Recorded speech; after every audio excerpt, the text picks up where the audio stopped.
Sunset Lake. We've had several people in this church have gone to Sunset Lake. Every year they go to Sunset Lake. This is what he was doing, and it's kind of a change of pace a little bit for him, and he's going to be focusing on the family in the conference. So anyway, Pastor David, thank you for being here. So why don't we have a word of prayer first? Why don't we stand together, we'll pray. Let's pray. Loving Father in heaven, I just want to thank you for this time that we can come together to begin your Sabbath hours, and I thank you for Pastor Yeagley, his willingness to come and share some thoughts for us tonight, and for those people that may be at home, I ask you to be with them as well. And so we just thank you for this time that we can come together, and I pray that this time will be beneficial for us in our own relationship with you and where we're at in the home and in the family. And we again thank you so much for hearing and answering our prayers in Jesus' name. Amen.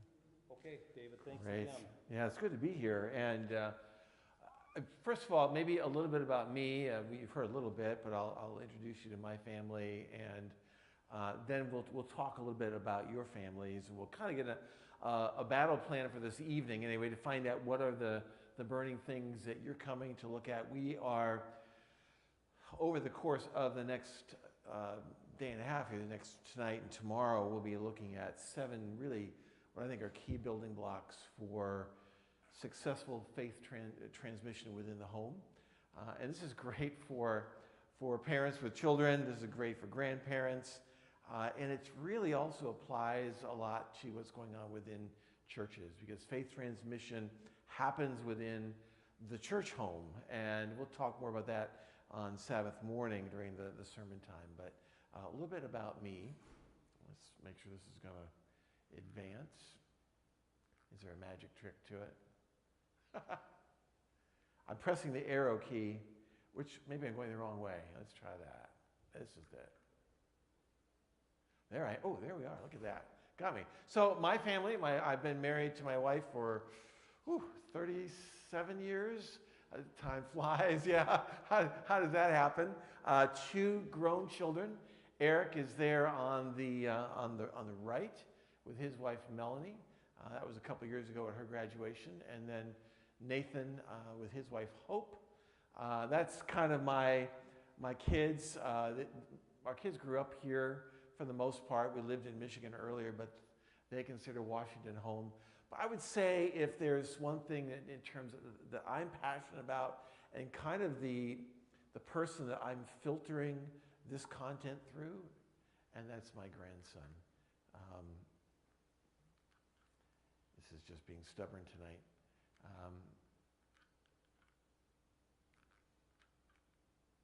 Yeah, I mean, if you have the ability to advance it, that's great. I don't know. This is just not going.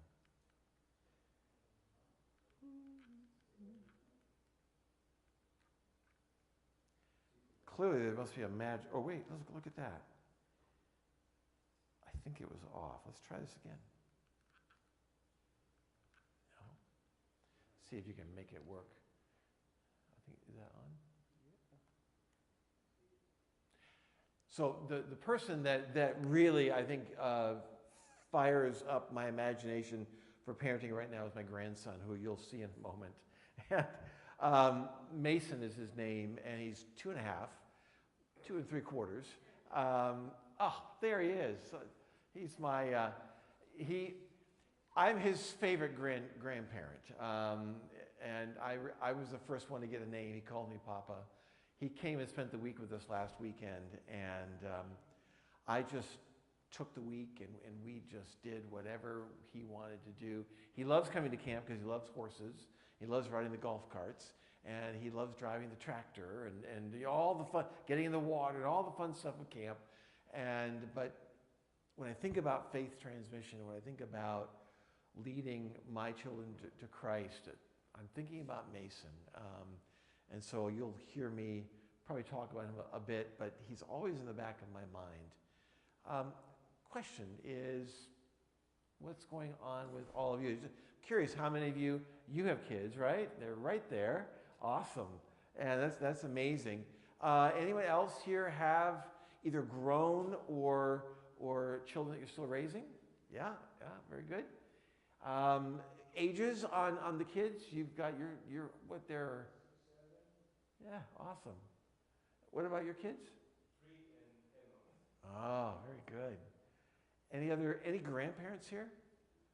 I'll raise my hand. Yeah, I'll claim it. I'm too young to be a grandparent. How can that be? But I love it. And so, as we think about this, if some of you have no kids, here's the thing. And we're going to talk about this later tomorrow. We all have the opportunity to assist and guide young people and help them grow in the faith. It is not just a job of the parent, not just a job of the grandparent, but everyone within the church has the opportunity to make a difference. And we're going to talk more about how that can happen tomorrow. So I think all the things we talk about tonight will apply. Let me ask this question as well, just to kind of get a sense where we're at. Have some of you come tonight saying, boy, I really hope he talks about whatever. And if we could just kind of maybe throw some of those things out. And by the way, this is not going to be a monologue, so don't be shy tonight. You feel free to ask questions or jump in. Anything tonight that you're saying, boy, I really hope we talk about this topic. And if we're going to get to it tomorrow, I'll let you know. But is there anything that you're looking to try to get answers for or guidance for? I may or may not have all the answers, but we'll give it a shot, right?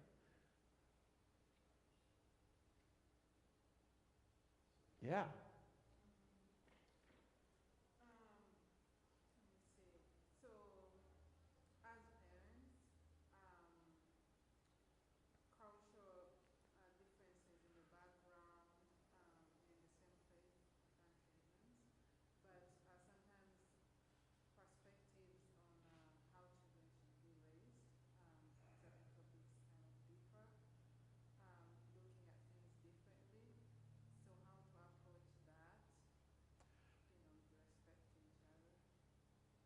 Great question. I watched my son going through this. His wife is Peruvian, and so yeah. Oh, okay, good. Yeah, so that's where my son gets all of his beautiful dark skin, not from me. And so this is really fresh. We'll get into that. I'm trying to think when we can kind of work that in. But we'll make sure we talk either tonight or tomorrow. You're going to be here tomorrow as well. Perfect. And we'll talk about cultural differences. I want to give that. I may do it tomorrow, so I can stew in that a little bit tonight and think about some of the issues that my son's facing and sorting through. My son doesn't speak a lot of Spanish, so this is an interesting thing for them, and there's so many cultural differences. Great question. Anything else? Well, tonight we're going to look at some really foundational things, and I hope that it spurs some thinking, will get you processing in your own mind where we're going. I want to start with this. That's really important. For those of you that are parents here, for those of you that are grandparents, it's important for you to know right at the outset that you are making a difference. You're changing the lives of your children. You are having an impact that is going to last for decades, generations even. That what you do and the difference you make is going to be handed down to your children and your children's children. And God is pleased with what you're doing. Our time together is not going to be about what you should do and what you ought to do and what you ought not to do and you need to do this better. And we get enough of that already, right? We already get enough of that kind of blame and shame stuff going on. This is really about finding strength with each other, hearing each other's stories. It's about maybe putting some tools in our belt that we haven't thought about before. I hope it's about sharing our stories, and we want to give you time as we talk together for you to say, boy, this is what's going on in my life. There's real power in hearing each other's struggles and challenges. Sometimes we think we're the only one that's struggling, right? How come everybody else comes to church and everything is put together and my life is in chaos, What you don't know is when they were in the car on the way here, their life was in chaos too. They just smile a little better than you do, I guess. But we all struggle. We all have challenges. And it's easy as parents for us to think, I'm failing. I'm not doing what I should be doing. I'm not making a difference. This isn't going well. I want you to just step back from that tonight and just rest and know that you are doing all that you can do. You're making a difference. And tonight and tomorrow, I hope that we can encourage you with tools and resources and ideas that will just take you to the next level. That's what we want to do. So relax. This is not going to be about giving you 10 things that you must do and walking out like, I can never do this. You may walk away with just one thing from our time together and say, that was worth it right there. And that's great. That's going to make a difference. So what I want to do to start with, when we talk about this is going to be encouraging and all that, I do want us to step back and take a look at what's going on in our faith world. And some of these statistics come out of Christianity in general, but they all hold true. In fact, there was a study done that looked at faith transmission and what's going on with young adult faith within Adventism. There was a study that was done within Christianity in general. The same group came and said, okay, we're going to do this in Adventism. And what they found is all the same things were present, but they were even worse, which is not encouraging. But the first job of a leader, which we as parents are, first job of a leader is to define reality, is to understand where we are and what's going on. So while it might seem maybe a little bit of a downer to start with, I think it's going to give us some perspective as we go. If you look at all the statistics, there's a lot of studies that have been done. In essence, what they all point to is we have about 1 in 2 young people drift away from the faith, which is a sobering thought. In summer, when I direct summer camp, I have 80 or 90 staff, and I'll tell them, if statistics hold true, half of you are going to walk away from faith. And what can we do to make sure that doesn't happen? But that is a huge number. 2/3 drop out between the ages of 18 to 23. It's that young adult, that transition out of college into adulthood that can become really a difficult time. But what we learn is we start prepping our young people for that moment way back when they're just little kids, and that's what we want to talk about. There's no major Christian tradition growing in the U.S. today. There's growth happening in other countries, but within the U.S., very little growth. There's some that may have slight growth, but there's no they're really growing. The growth within the Adventist church is predominantly happening outside of North America, which is sobering. The share of U.S. adults who identify as Christians continues to decrease from 77% in 2009 to 65% in 2019. Those numbers, I'm assuming, will have continued to drop, although there hasn't been a study done since 2019. It's a 12% drop. The share of U.S. adults who are religiously unaffiliated, they call them the religious nuns, not like the nuns, Catholic nuns with the habits and all that, but we're talking about N-O-N-E-S, the people who have no religious faith, has increased 9% since 2009. From 2009 to 2019, a 9% increase in those that have no religious affiliation. Decreased affiliation means decreased attendance. Coming out of COVID, I think all of us have experienced that decrease in attendance, that struggle to get people back into church. It's happening all over. It's not unique just to your church or just to Adventism. It's happening everywhere. What we see in subsequent generations, the silent generation, this was the World War II generation, 80% were active in faith. The boomers saw a slight decrease, down to about 75%, but watch what happens with millennials, dropping down to 50% active faith. And those numbers will probably hold true or drop a little bit with subsequent generations. 18 to 29-year-olds, they make up 17% of the population, only 10% of church attendance. We talk a lot about the graying of Adventism. The median age of Adventism is continuing to increase. It's in the 50s somewhere now. And that's a concern. What are we doing? Well, how can we begin to turn that around? There was a study done by Christian Smith called the National Study of Youth and Religion, largest study of youth and religion ever done. When they got all done with the study, they said, we think that the common expression of Christian faith within the United States today can best be described as moralistic therapeutic deism. Well, there's a great academic term. What on earth does that mean? A little bit small here, but let me read it for you. As described by Christian Smith and his team, moralistic therapeutic deism consists of beliefs like these. A God exists who created and ordered the world and watches over human life on earth. So yeah, he's there. He did that. And God wants people to be good and nice and fair to each other as he taught in the Bible and by most world religions. So yeah, we're going to be good. We're going to be moral people, right? Number 3, and we want to feel good about oneself. Christian faith we should feel good about, right? It should make us feel good. There's the therapeutic part. God does not need to be particularly involved in one's life, except when God is needed to resolve a problem. That's the deism part. So God's like this great vending machine in the sky. I need something, I drop a quarter in, press the button, I get an A in my paper. You know, that's the picture of God that they have. And finally, good people to go to heaven when they die. If I'm good, if a good person, live a decent life, I'm in. That's Christianity in many people's minds today.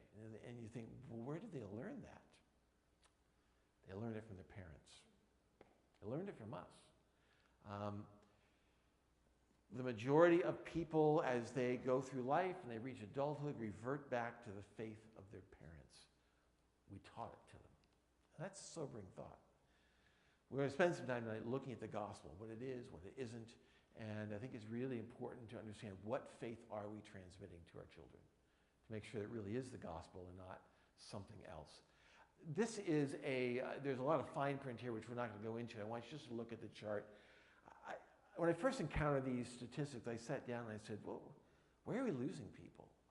What's happening? And you can see here in the study, there's 3, and it's there in the orange, there's 3 gaps where there's potential exit points for young people out of the church. The first one is the baptism gap. An interesting study that George Barna did a number of years ago, that 85% of the decisions for Christ happen between the ages of 4 to 14. He calls it the 4 to 14 window. What's interesting is what happens after that. After 19, it drops to just a 4% chance that child will ever accept Christ as their Savior. So what does it say about evangelism? What does it say about what we should be doing with young people today? If 85% of the decisions for Christ happen between the ages of 4 and 14, where should we be focusing our efforts? On that age group and on their parents. Exactly. The collegiate gap. When young people make the transition from high school into college, there is another large exit point. And this is where roughly 40 to 50% of teens walk away from faith within the first 12 to 18 months of college. In fact, Fuller Youth Institute says within the first 3 weeks of college, the faith trajectory of that young person is set. Wow. For those of you who, and probably most of you are a ways from having kids in college, but it's coming. Think carefully about how we make that transition. For the young people within your congregation, we can no longer just say, hey, have a great time at Walla Walla. And it doesn't matter you're sending them to a Christian school. These same things happen. Have a fun time at Walla Walla. We'll see you at Christmas vacation, because by the time they come back, everything has been set. We need to prepare our young people for that transition and walk with them through that transition. The adulthood gap, and this is where we saw some of those statistics saying 2/3 of young people, as they leave college and head into adulthood, walk away from faith. Yeah. So you want us, if you have questions, do we wait? Jump in. So when you look at a Christian school versus a public school, does that make any difference when it comes to children, whether they stay in faith or not stay in faith? I think there's been a lot of studies, the Value Genesis study that looked at Adventist education, clearly showed that Adventist education, it gives an advantage to faith transmission. And I think that Value Genesis study looked predominantly at elementary and high school.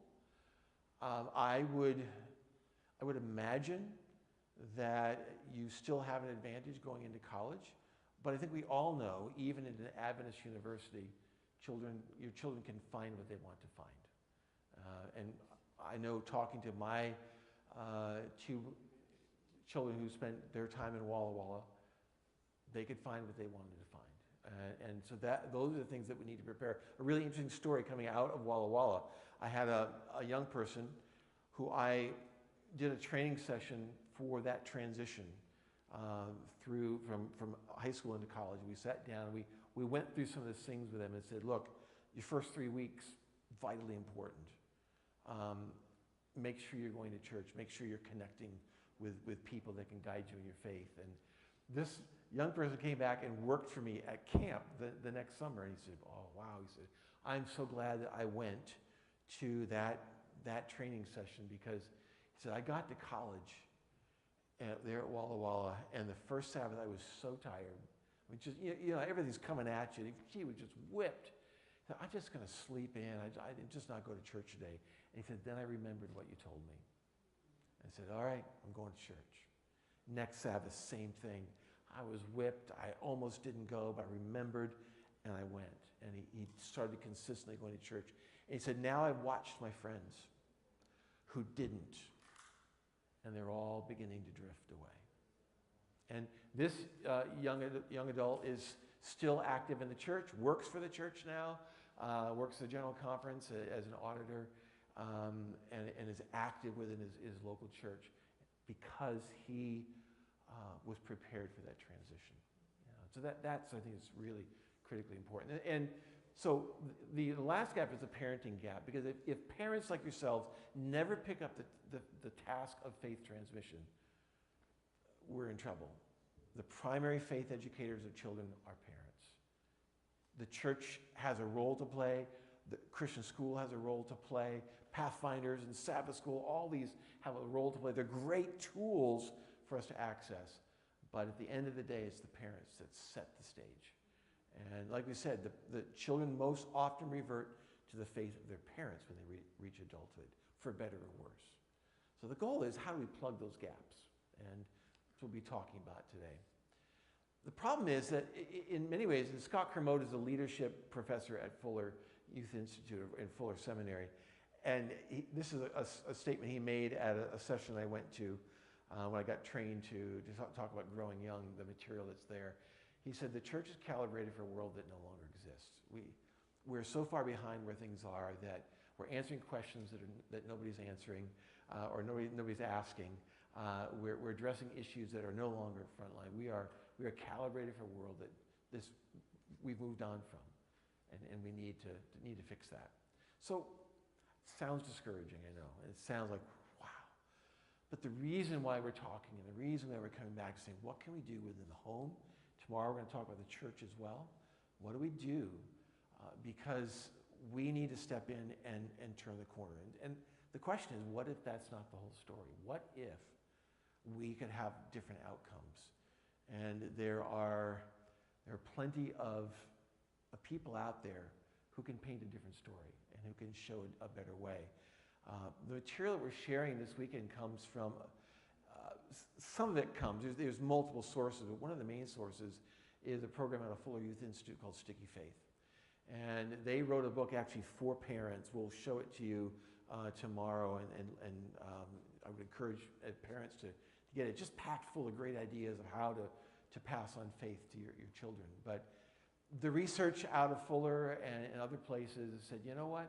There are amazing things happening in homes. There are amazing things happening out there in churches. And what if we could look at what's really working well and focus on that? Rather than focusing on the negative, let's focus on what's working. And let's begin to apply those building blocks, those key elements into our homes, into our churches, and maybe we could begin to turn the corner. And that's what we're looking at.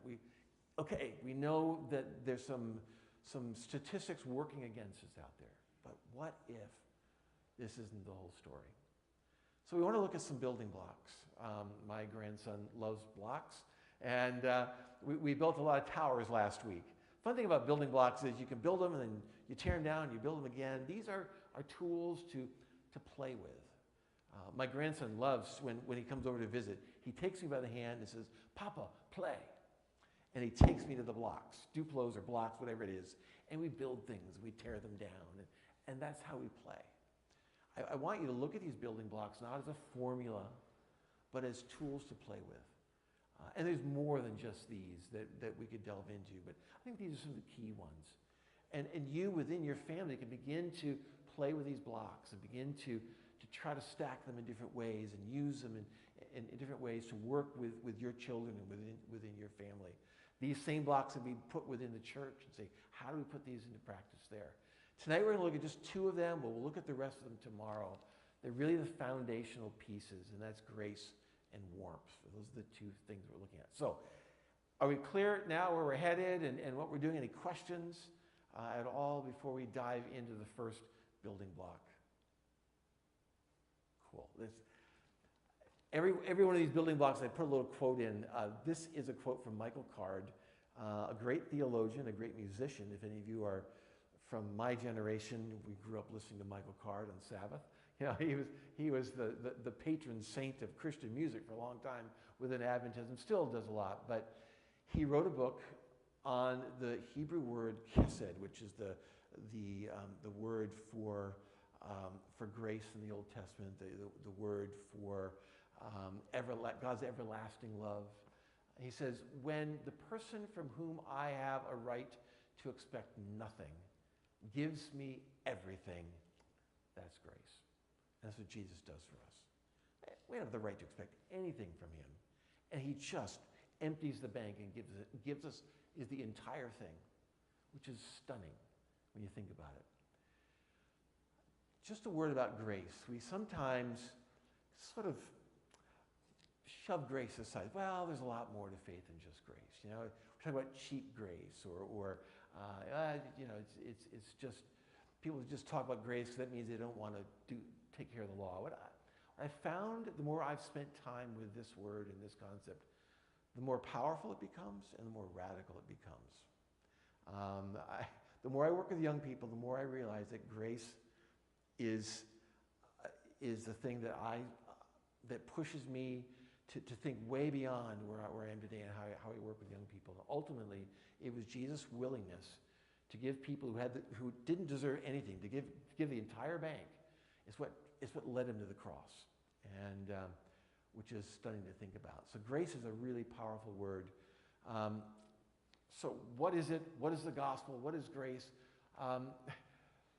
As we just talked about, a lot of kids don't understand the gospel. They don't understand grace. They have a lot of weird ideas about what it is and what it means to be a Christian. And I've seen that within my world as well. Some people have what I'll call the Red Bull gospel, right? You know, people, I'm not a Red Bull fan. That's too much for me. I went to get my haircut the other day, and it's the scariest haircut I've ever gotten, because the lady started getting the scissors to cut her hair, and her hands were shaking like this. I thought, I am in trouble. She said, I just drank an energy drink, and I can't keep still. I was like, oh, man. I prayed all the way through the haircut. Still looks okay, but I don't know. That was a little too much. So I'm not a fan. But Red Bull, it gets used. You know, I gotta study for a test. I can be up all night. Chug the Red Bull. You know, make it happen. And we treat faith as this thing that gets us out of a jam. That I'm in a crisis. Oh Lord, you know, please be with me. And the moment the crisis is over, that was great. The Red Bull goes back in the refrigerator, and I go on about my life. The next crisis, let's just chug some more. You know, that's the Red Bull gospel. God's there when I need him. He's there when I'm in a crisis. I'll let him be the Lord of my life then. But once everything's going well, thanks God, have a back seat. You know, I'm good. We young people often treat faith like an article of clothing, like this vest. You know, I can put it on when I go to church. Looks good, you know. Everyone says, wow, he looks great today. He's coming to church, awesome. And when I go home, I take it off, put it in the corner, and I go out and party with my friends. That's the way faith often looks like to young people today. It's like an article of clothing. Rather than it's something that's deeply personal to me. It's something it's saturated into who I am. I can't separate grace and my understanding of the gospel from who I am. That's ultimately where we want our kids to be. For a lot of young people, it's the gospel of sin management. If I do the right things, if I go to church and I read my Bible and I don't do this and I don't do that, I live a good life, then all is well. And that's what God expects from me. He just wants me to check the boxes. And so much of our parenting then becomes about making sure that our kids check the boxes, right? You got to do this and you got to do that. And we grow up with a mindset which is somewhat legalistic, saying, I just have to do the right things and then I'll be saved and then God will like me. We get into this performance mindset. If I get up and I do these things, I go on a mission trip, all this, and God's going to notice me. None of these things are the gospel. Yeah. I wanted to say something about the Red Bull gospel. Mm. As you spoke, I was kind of thinking like, how did we get here? But thinking of my own Christian story, our faith in God or our desire for Him was always more emphasized when we had a problem, when we had an issue. Like someone in the family is sick, then my brother would call everybody, like, Alan, come here. Yeah. And then that's when we would pray more intensely and then, go through cycles of fasting and blah, blah, blah, because of that problem. But when it was, stable, there's no major problems, it was kind of like a routine bedtime prayers. Yeah. So I was just thinking that maybe that's where some of that stemmed from. Yeah, I do think, and God, this is His grace. He will accept that from us. You come running in the moment of crisis, hey, I'm here for you. He'll never say, well, you didn't come yesterday, so why today? He'll always receive us. But I think there has to be something more than just a crisis to bring us to Jesus. There has to be a deep love. There's a quote coming up here in just a moment I'll share with you about what I think really needs to be driving us and pursuing a relationship with this God who's given us everything.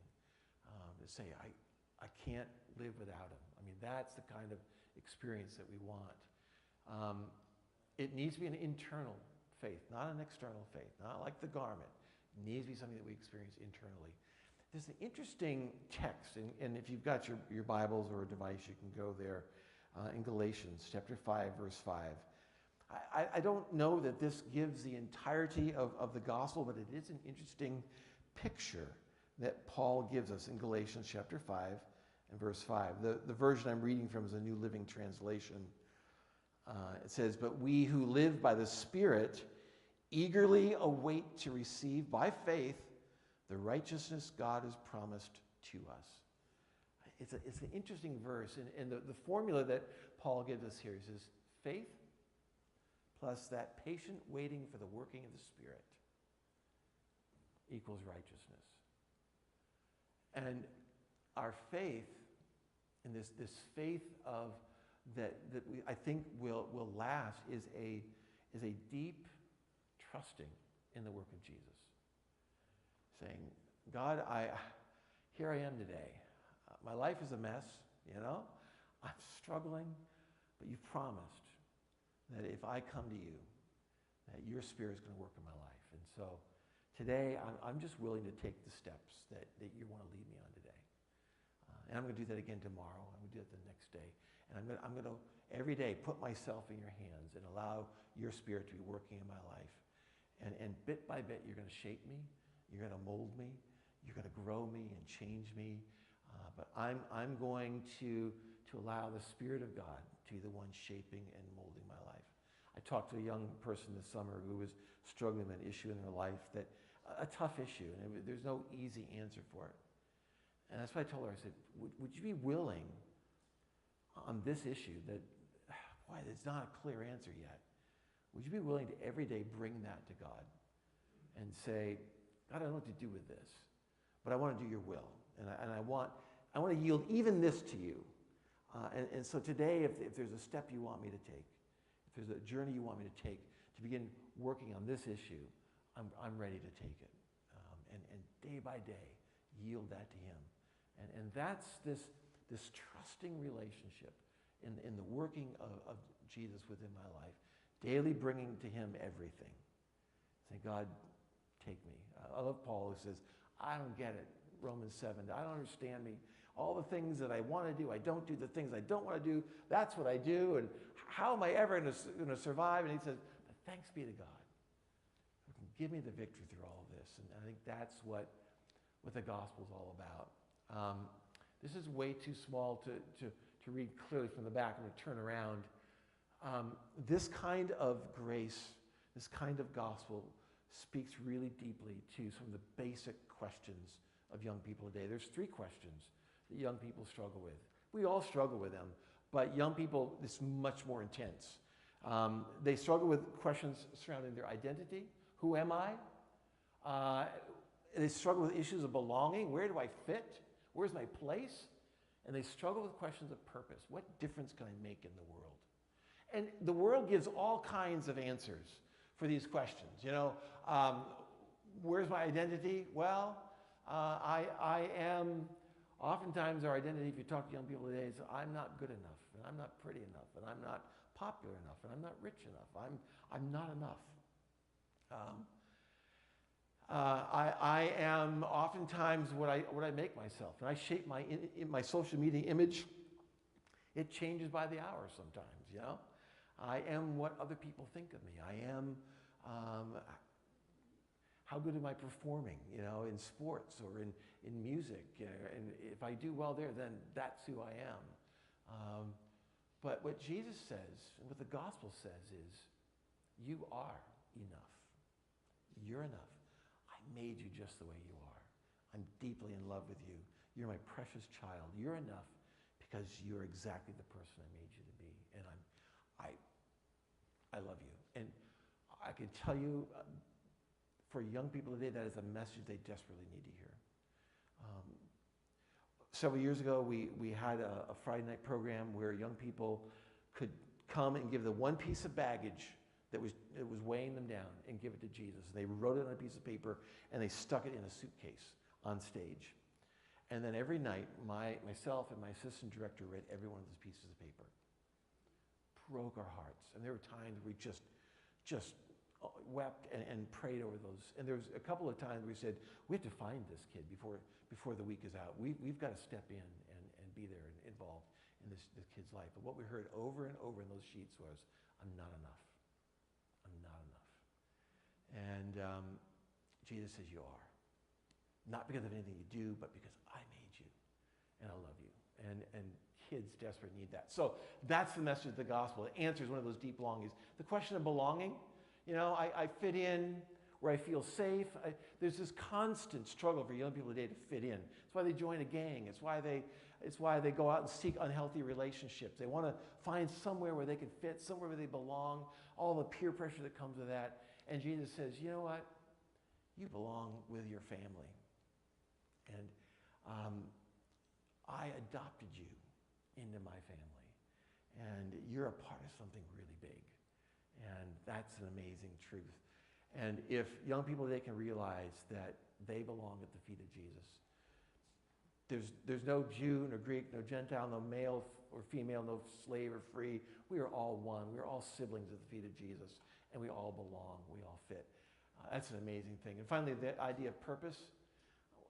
Kids today are always grabbing some cause that they want to do. But Jesus says, you are invited to be a part of my story. And that's a really big deal. You have a question?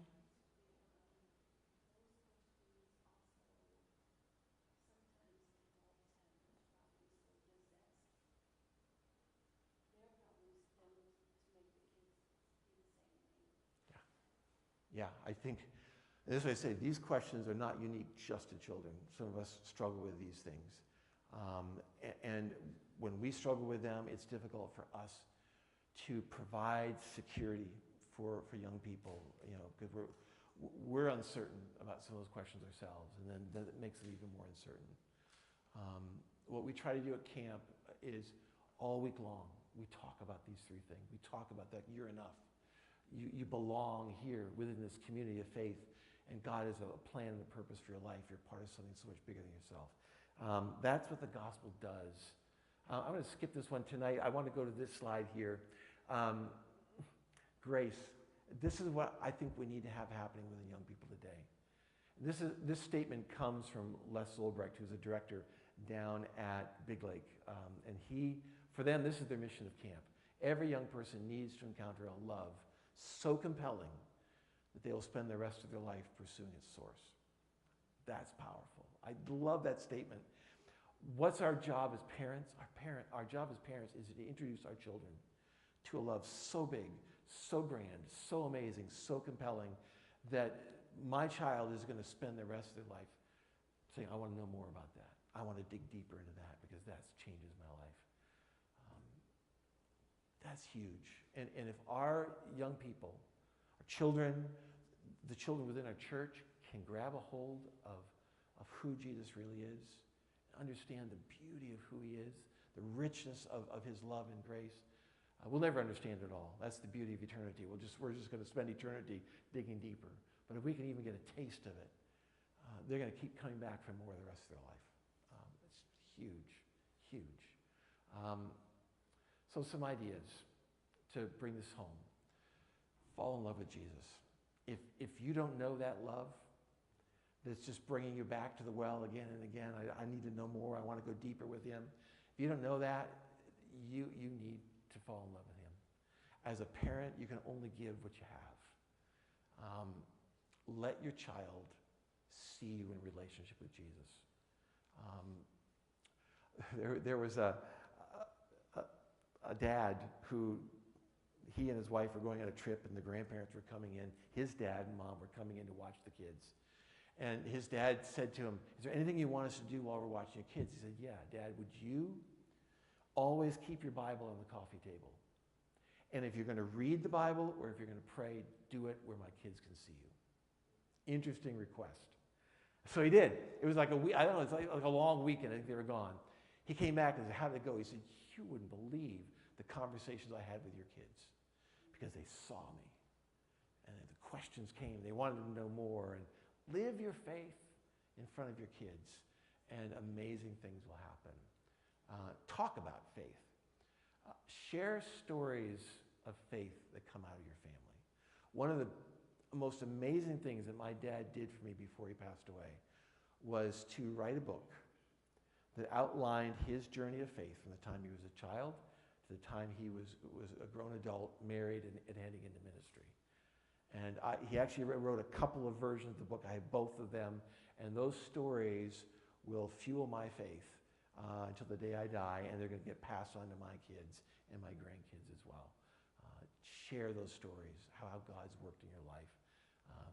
You don't have to write a book if you don't want to, but at least share the stories. Talk about faith. Sing and listen to songs of faith. My grandson, at bedtime, when we watch him, we read some stories, right? He loves stories, and then we sing. And he can be running around and kind of rambunctious. The moment we start singing, he just sits, and he listens, and he watches us, and he smiles. And now he's starting to get a little bit older. He's starting to try to sing along and do the words a little bit. But the songs of faith just speak truth into their lives and puts it in there to stay. It's amazing. Spend time in communities of faith. There's a reason why every Sabbath we should be here for Sabbath school. We should be here for church because it's in community that we encounter Jesus. I love the story of the walk to Emmaus. These two disciples, they're discouraged. They're walking away from Jerusalem. They're walking away from their faith, and Jesus comes and walks with them and says, what's happened? What's going on? You know, and then he opens up Scripture to them all the way. And then the most frustrating part of the story is when they get to the house, right? And Jesus blesses the bread, and these two disciples say, it's him, and they reach out to grab him, and he disappears. What's with that, you know? I mean, he at least could have stuck around for a hug, but nope, he's gone. Why does he do this? Well, we find out because the very next thing these two disciples do is they leap up from the table, and they run all the way back to Jerusalem, back into community. And when they get into community, they say, you'll never guess what happened. We saw him. And somebody else said, we saw him too. And as they began to talk about how they'd all seen Jesus, he shows up in the room. And that's what church does. We come back into church after a long week and say, you'll never guess who I saw this week. Where'd you see him? Oh, I saw him over here. I saw him in my child this week. And we talk and we share stories of faith, and Jesus shows up. So good. So community is so important. Place the imperatives of Scripture in the context of grace. Yeah, there's law and grace. We know that. But there has to be this fine balance between the two. And Jesus says it best. He says, if you love me, you'll keep my commandments. Such a great balance point. The love and the grace always comes first. It's the motivation to want to align our lives behaviorally with our Savior. Live out grace in the context of your child's failures and struggles. Teach about recovery and repentance. Your kids are going to blow it. They're going to blow it. Just count on it, okay? If they haven't done it already, they will. And they'll do it in a big and a grand way at some point in their lives. What do you do in that moment? I'll never forget they were sisters working at the horse barn. And we had this old tractor that we used to take the hay out to feed the horses. And it was a stick shift. And all of you know how stick shift will often have like the pattern of where first is and where reverse is, that had all worn off. So you just had to kind of know. And the younger sister got on the tractor to take the hay out of the barn. The tractor was pulled into one of the stalls face first, so you had to back it out of the stall and go up. And her older sister, who knew better, she thought, said, let me tell you how to do this. And the younger sister was having none of it. Finally, she said, I know what I'm doing. Leave me alone. She shoved it into gear, popped the clutch. The only problem was she had it in first, not in reverse. And she plowed the tractor right through the wall of the barn, with me standing right in front of her, right next to her. I just saw the whole thing. What do I do in that moment? You know, there's nothing I can say at that moment that's going to go well. So I walked away, and I thought I just need to give her some time and space to settle. And I waited till she came down for supper, and I called her over, and you could just see her face fall. And I called her by name, and I said, there's just one thing I want you to know. You are more important than a barn wall. That's all you need to know. And I said, if you ever want to know all the stupid mistakes I made as a summer staff member, just come and talk to me and I'll tell you. That was it. To this day, she still reaches out to me and wants to talk to me and looks up to me. Why? Because I met her with grace in one of her most vulnerable moments. And that was a good thing.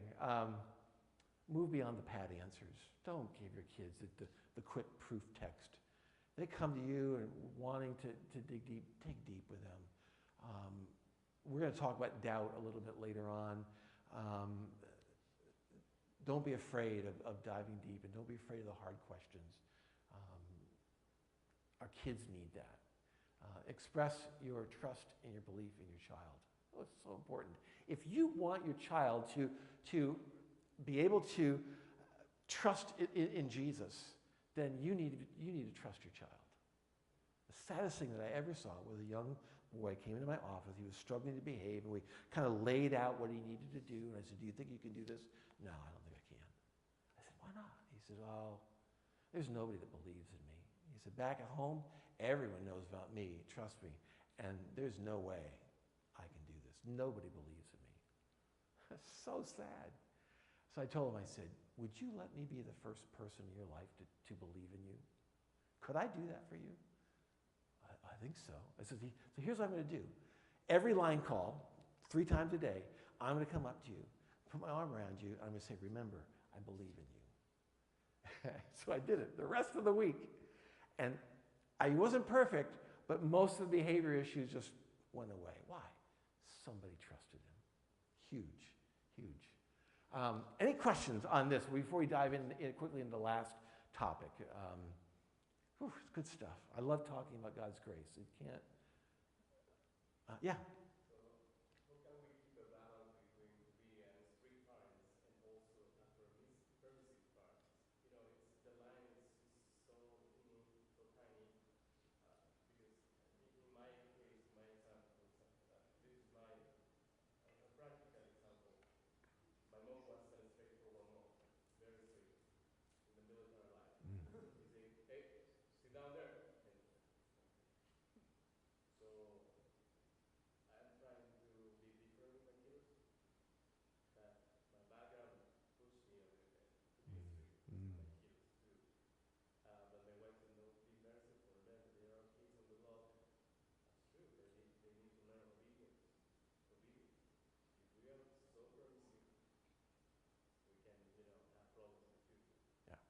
Well, here's a very interesting study. I'm trying to remember if it was Value Genesis or a different study, but they looked at this question of which parenting style, authoritarian, autocratic or permissive, which one has the most likelihood of faith transmission.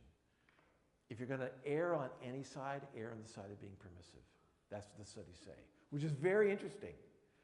Yeah, faith is transmitted better in a more permissive. Now, I'm not saying you go be permissive, but in other words, when you are harsh and strict, it's sometimes hard for a child to understand warmth, to understand grace, to understand love. They don't often feel it.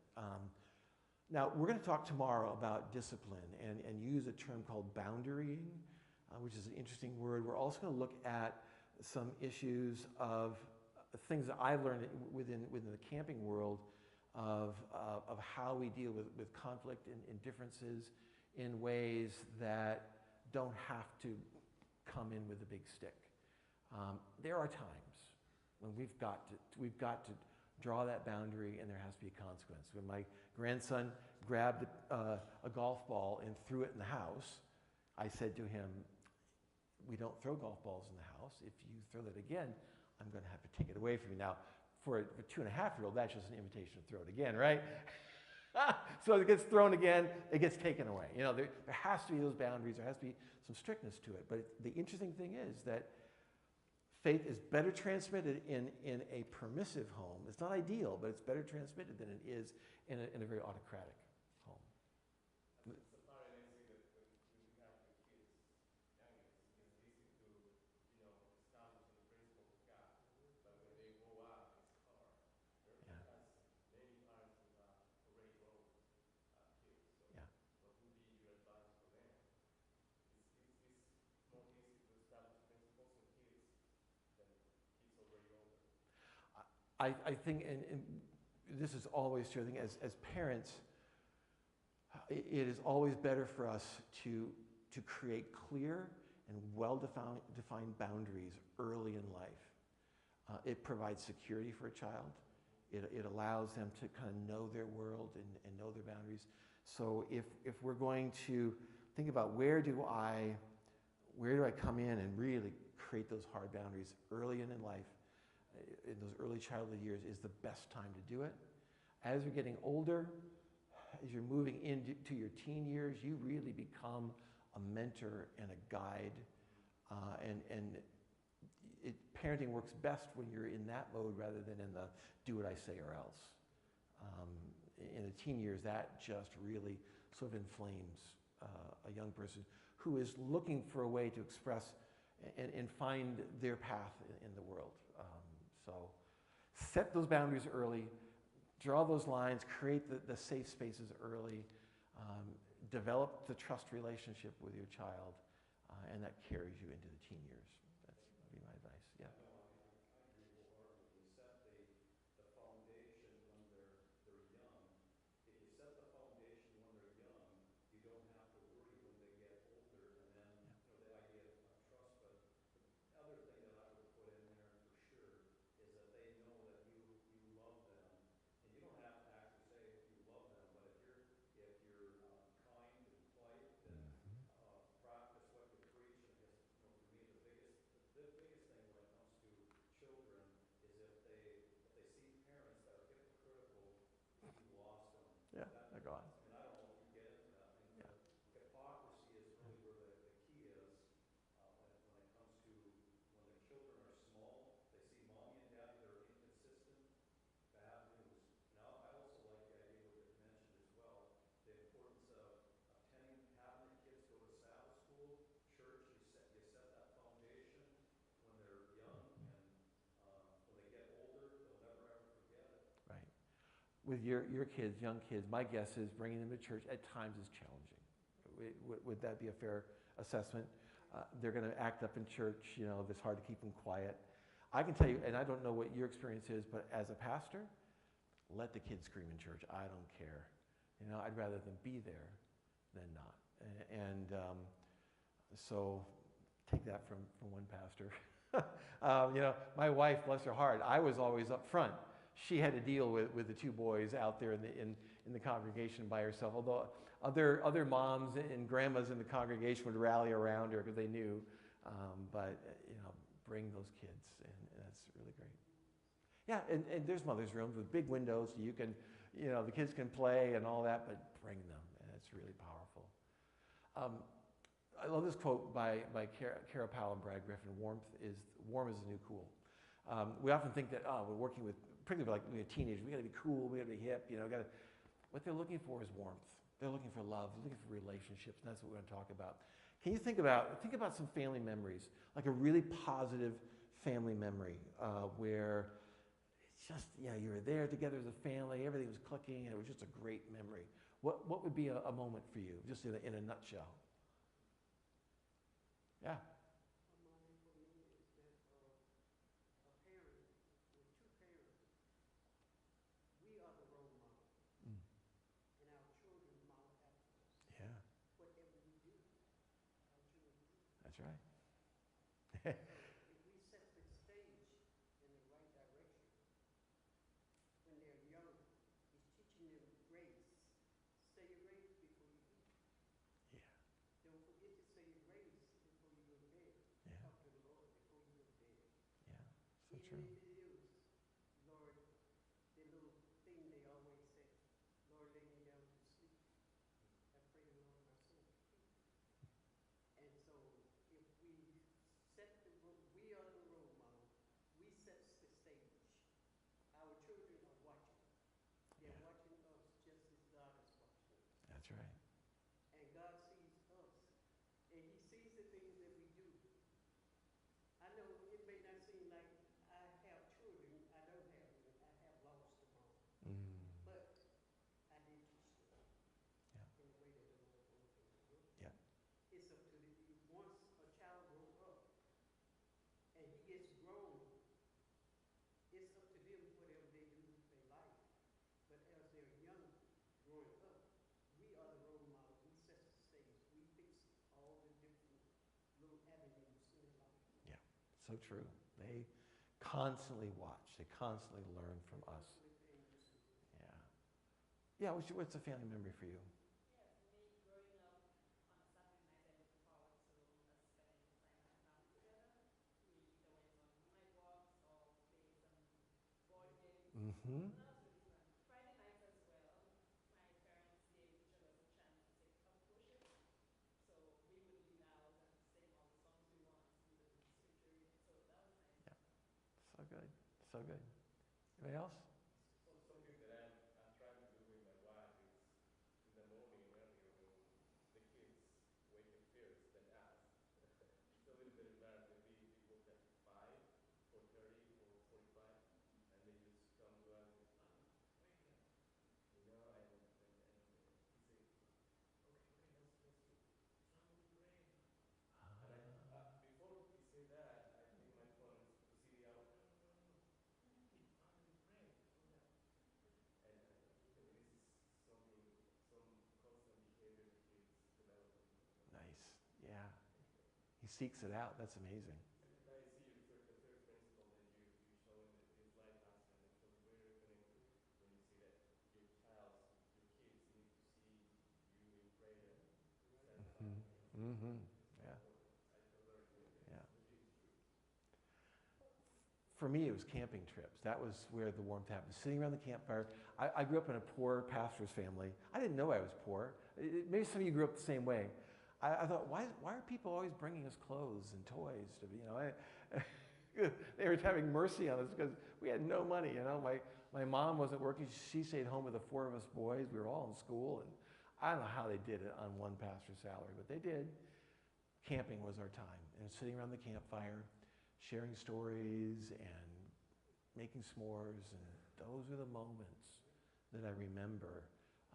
And a common theme in these moments that we all experience is that warmth, that sense of community and belonging. Camp, we really try to capture this. And what's interesting is when I ask young people, why do you come to camp summer after summer? This year we got, when kids turn 17, they're aging out of camp. The next year they're too old to come. And so we brought them together this year and we got them talking about camp. And why did you, some of them have been coming every year since they were 8. Why do you come year after year? Nobody said because I love the zip line, or because I love the horses, or the waterfront is so much fun. They all said, I just feel like I belong here. I love the way the staff treat me. I love the friends that I make. I love the community that I have. This sense of belonging drives people to come back again and again. And that's what keeps your family together, which keeps them thriving and healthy, is this sense of warmth and belonging that we can create. Going back to a study that was done, a study of relational dynamics, more than 300 families spending 35 years. This is not a small study. Analyzed the power of warmth among the generations. Family warmth was more correlated with faith transmission than any other relational factor. Families in which parents and children felt close were more likely to be families in which the children adopted the faith of their parents. Wow, it's really amazing. This idea of warmth and closeness is so important. Now, what's very interesting in this is that fathers matter the most when it comes to creating this sense of warmth. The warm relationship between a father and a child is the most important barometer of faith transmission, says one study. There is a 25% jump in faith transmission when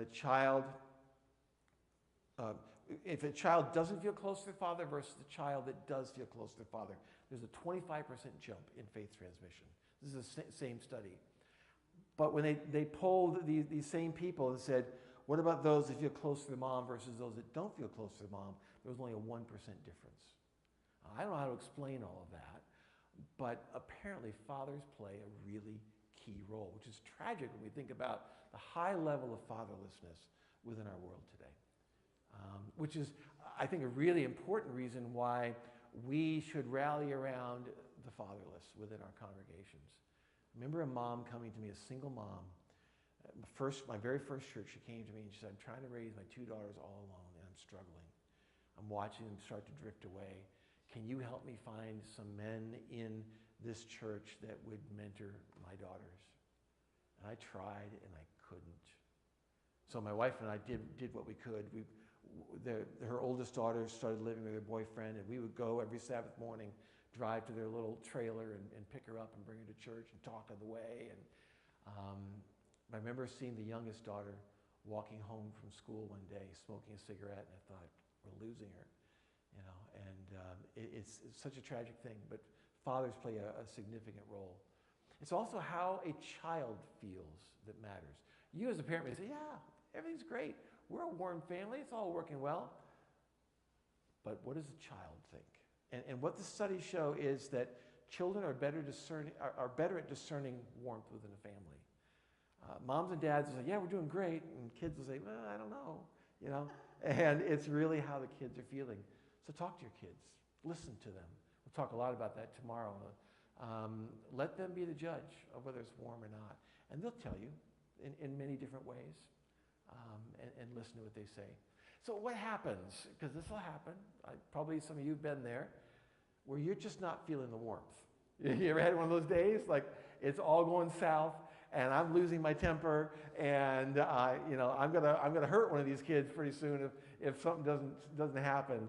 We've all had those days. And the frustration level, like, what do I do? How do I make sure that I'm still creating warmth? Well, first of all, let's just do some checking in. Are you getting your rest? Yeah? I realize young parents, that's a joke, right? What do you mean getting my rest, But, okay, I'm not getting a rest. I'm struggling, so what can I do? Can my husband and I partner off and try to get some relief here? Are there other issues getting in the way? Other life issues? I'm stressed out at work, or there's tension in my marriage, or I'm dealing with a lot of anxiety over certain issues, whatever it might be. Are there other life issues getting in the way? And then what can I do about those life issues? First of all, let me say this. If you're struggling with things within your marriage, within emotional or mental health, don't ever be embarrassed or shy about getting help. Seeking professional help is not a sign of weakness. It is a path towards healing, and it is also a sign that you're human. And we all need exterior support every now and then. So don't be afraid to get the help that you need. Also, practice what I like to call unconditional positive regard. This is a great exercise for me. Your kid comes up to you and says, I hate you. Kids will do that every now and then. It's like, you think to yourself, I am so glad that my child trusts me enough to be willing to share that with me. Unconditional positive regard. Don't ever let your child get the better of you. Always think positive of him or her. Always find the good in them. Always think about the good in them. And the more you force yourself to do that, the more your speech and your actions will follow, which is very interesting the way our minds work. Analyze your discipline strategy. If I'm not feeling warmth, maybe I'm being a little too heavy-handed. And maybe the child is feeling that stress and that pressure. Maybe somehow I'm not communicating enough love to them. I need to think about that. And like I said, we're going to talk about discipline tomorrow more in depth, and I think we'll have a good conversation about that. Talk with your child. If you're sensing that things aren't working right, don't hesitate to say, hey, you know what, Tom, I'm just feeling like we're not connecting really well today. I'm really sorry about that. Is there anything that I can do to help improve the situation? Always put yourself in the role of what can I do to help? Don't make the child the one that has to fix it. But talk with them. And they'll tell you oftentimes, yeah, Mom, this or that. They'll let you know. Talk with your spouse, or if you're a single parent, talk with a trusted friend about what's going on. Get some outside perspective. It's very helpful. Or maybe just do something fun. Hey, I don't know. We've sat in this house long enough. Let's go to the park. Or let's go get pizza and go out and do something fun. Whatever. Change the scenery. Sometimes that kind of thing will really help break the tension and break the mood, which is great. So some ideas as we wrap up this evening to bring warmth into the home. Eat together. You can't, don't get in the route of just bringing home takeout and everyone goes their own way. That evening meal is really powerful. Eat together. Take that time. Have some technology-free moments. Dinner time is an awesome time to do that. Put a basket there on the counter, and all the phones go in the basket before supper. You can get them afterwards, but during supper, they go to silent and in the basket. And we talk face to face. We communicate. We interact. That's really great. We don't allow technology at camp with our campers. Why? Because we want them to interact with each other. And there are no campers that come to me at the end of the week and say, I really miss my cell phone. I wish I could have my cell phone. I just don't hear that. They love that time to disconnect and unplug. Stock the fridge and invite the friends. I learned this from my mom. My mom wanted our home to be a place where we loved to bring our friends. So the fridge was always stocked. There was always a meal ready to go. And we could bring friends over anytime. She didn't care. And she was happy to throw food out. That's an amazing thing. My wife met a guy down at the lower lake, Kepka Lake, at Sunset yesterday. We always have to check when people come on the camp, who are you? And we're always friendly. This guy had come from Wilkinson. He wanted to do some fishing. And she got to talking, and he said, I just love growing up in Wilkinson. It's such an awesome town. He said, one time when I was a kid, there were 4 of us kids, and we had a snowball fight. There were 2 of us on one side of the street, 2 of us on the other side of the street, and we were throwing snowballs back and forth. And we're in the middle of the snowball fight, and a police car comes around the corner. We're all like, we're going to be in so much trouble. And so the kids on the other side of the street, they dove into the snowbank to hide. And my friend and I didn't know what to do, so we ran into the nearest house we could find. It was the home of Mr. Pololi. Now, Mr. Pololi was a legend in Wilkinson. Everyone knew him. I got a chance to meet him. He was the last living coal miner in the town of Wilkinson. And he and his wife were just amazing people. And so here these 2 boys come running into their house, uninvited, in a panic, dripping wet. And a lot of responses in that moment. But these 2 people said, take your coats off. We're just getting ready to eat. sat them down at the table in front of steaming bowls of clam chowder while their friends huddled in the snowbank outside. So that's warmth. That's just, it creates this wonderful experience. Create a homework room. I love this idea. Rather than kids come home and they all scatter to the rooms to do homework, take a room in your house if you can, or a section of your house, and this is where we come together. We're all doing homework together. And as a parent, I can be out there helping as we go, but we do it in community. Love that idea. Set aside a conversation couch. Take one couch, and that is the conversation couch. And anytime your child needs to talk to you, they can come to you and say, hey, can you come sit in the couch with me? We want to talk. Okay, I'll come sit in the couch with you. Or you can do it to the child. Hey, come sit in the couch with me, you know? But it becomes this warm, comfortable space where we can have conversation. Great idea. Go on vacation.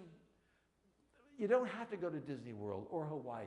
Okay, that's fine if you can, but you can just go camping like my parents did and spend, I don't know, maybe a couple $100 at most on some food and some gas, and we had to buy our tent and everything. It was real simple. Play together. One of the things that we committed to doing every night when we first moved here, when our kids were trying to settle in, and it was really hard relationally, they didn't have a lot of friends. And so every night, when I would get back from the office, we'd have supper. It was dark, it could be foggy, it could be rainy, it didn't matter. We went outside and played a game. Hide and seek, dodgeball in the driveway, whatever it was. We'd play for half an hour or so before they went to bed. Well, pretty soon the neighbor kids started figuring this out. It's like, well, we want in on the game, you know? So the neighbor kids started coming out and playing with us. Adults don't know how to play anymore. We need to play. Set aside one night a week as family night and keep it sacred.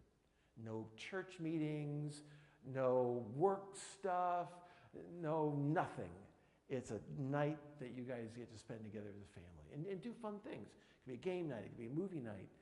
My grandniece loves movie night, not because she loves the movie, but because everyone sits on the couch together and she can snuggle up to her grandpa or snuggle up to her dad, and everyone's there together, and it just feels warm and comfortable. Spend time each evening listening to your children. One of the things that I learned from some really great camp counselors that I've had over the years is the use of bedtime. I had a Caitlin.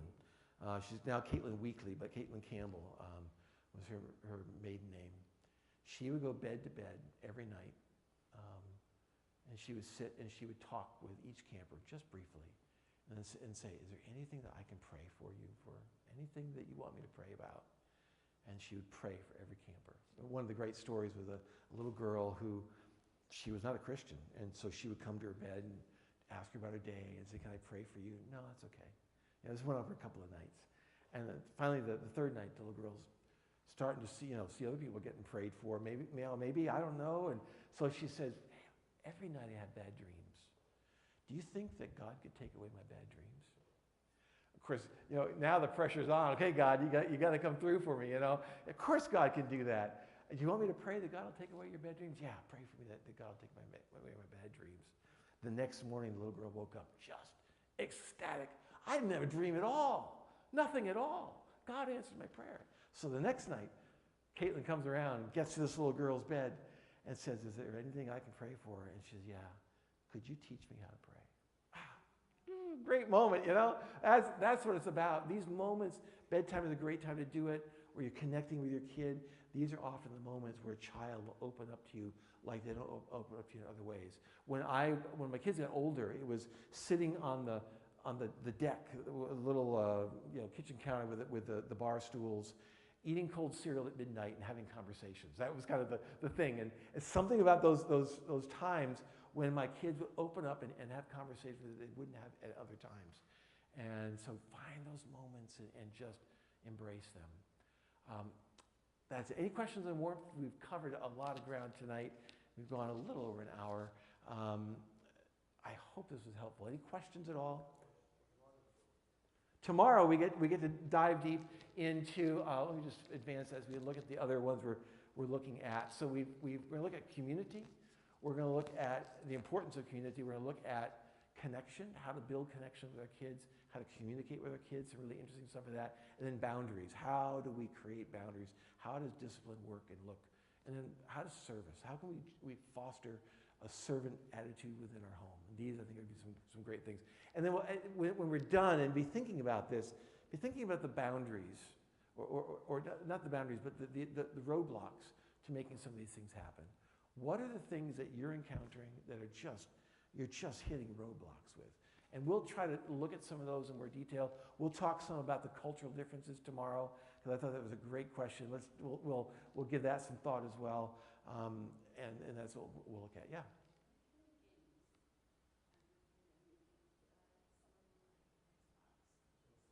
Oh, yeah. Don't play video games with your kids. Well, okay, you can, but I'm kind of someone who likes the old-fashioned board games, card games, things that get us interacting face-to-face, which I think are always a better way to go. We resisted video games for a long time in our household, and kids kept asking for it, and we kept pushing them outside. And finally, they stopped asking for it. And funny thing was, my kid, I forget what, he traded somebody for a video game system, and so here he's got this video game system. He played it like 2 or 3 times, and it went into a cupboard, and he never brought it out again. So get your kid. I was very blessed because we had access to Sunset Lake. At the time we weren't living there, but we could go anytime, and so our kids could go out and play. Both of our boys were really good friends with the camp manager and his son, and there was an old cabin up in the woods that had been half built. All the logs to finish it were off in a pile. And so my kids got this brilliant idea, let's build the cabin. And so they did. They built the rest of the cabin up. Well, now they had this cabin with no roof. And so Scott Baker came and put a roof on the cabin for them. And they had hooks to hang their hammocks. They put a wood stove in it. And that was their hangout spot. And on Saturday nights, these are teenagers now, they would say, hey, we're going to camp. I knew what it meant. Nolan Baker, my sons, they were going to go out and they were going to camp out in the cabin. And that was incredible. But when you have those outdoor environments, we have the ability to get out into nature. Don't get me started on this. Read the book Last Child in the Woods by, what's the author's name? I'm forgetting the author's name. Last Child in the Woods. He talks about nature deficit disorder. And he says there's not scientific research for this, but he said, I have seen and I've experienced myself where people with incredible amounts of ADD, when they get outside and they get connected with nature, it goes away. There's real power in nature. So yeah, go play outside. Get some board games. But Richard Louv. Such a great book. It's been out a long time now, but if you want to have a fun book to read, get that. It's worth the read. So. I had a question. Mm-hmm. We realize the importance that fathers play in a child's faith. What advice do you have for mothers who, well, it might be a two-person relationship, but the father is not attached and only the mother is? Yep. How do we keep the child or the children interested in church? As a parent, and I've known people who've done this, and I've read stories of people who've done this, I would actively pursue adult male relationships, trusted adult male relationships for my child. One of the things that we'll talk about tomorrow is the importance of 5 significant adult relationships for every child. And we're talking about relationships outside of the parental relationships. Be intentional about pursuing those. Look for people who might have common interests with your child. That my son is really interested in cars, and here's someone in the church that knows how to fix cars. Hey, could you mentor my son? Take him over and show him how to change the tires or the oil, or how to work on a transmission or whatever it is, and seek those out. That's really important. Put your child in places where they will have those relationships. Pathfinders is a great place. Adventurers. You're putting Sabbath schools, also places where they're going to meet other adults that can interact with your children and get involved with them. So that'd be a starting point. Yeah. Good. All right, let's pray and we'll let you get home. Well, thank you for this time tonight. It's been fun just diving in. Tomorrow we're going to spend more time together, but I pray for a good night's rest tonight. I pray for rest, not just physical rest, but rest of our souls as we spend these Sabbath hours with you. Give us the peace and the quiet and the stillness that we need as we find shelter from a busy, crazy world.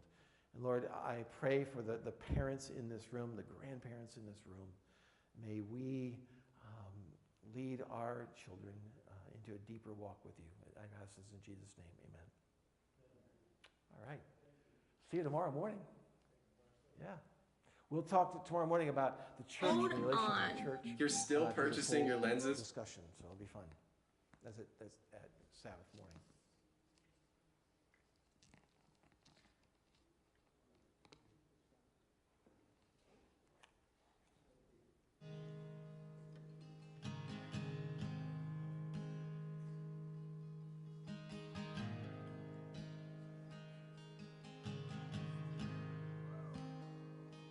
I love you, Lord.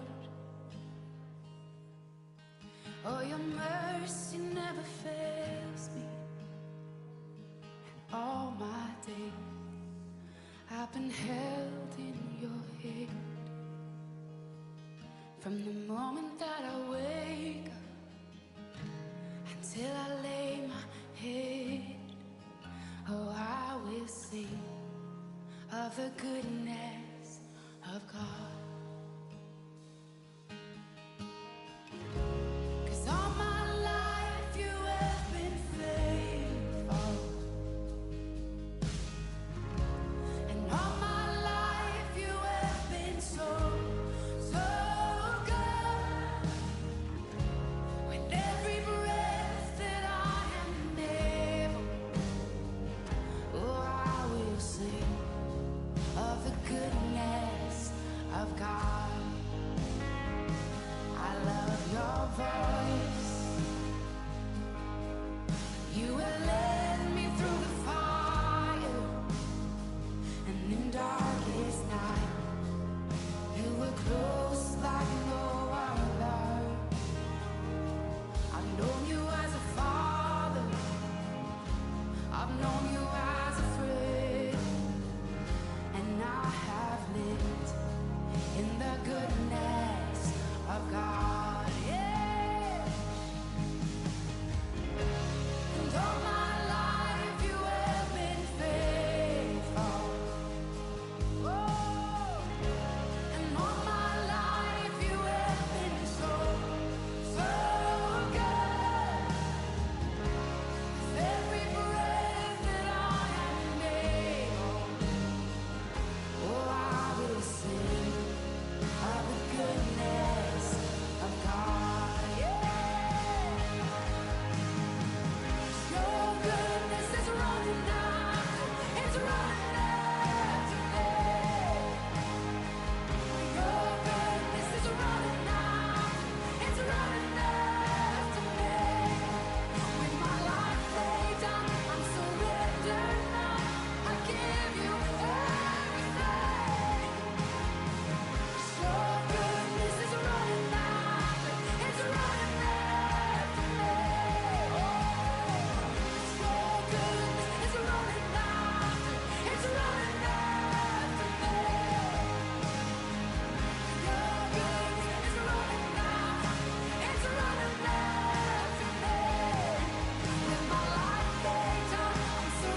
You probably know Vistaprint for business cards. Yeah, we print that.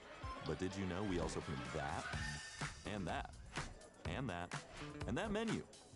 And that's embroidery, but yeah, we print that too. Can you print here? Sure, we can print there. We can even help design it. We make print that lets people wear your brand. Take it. Stick it. Carry anything in it. With Vistaprint, the printabilities are endless. New customers.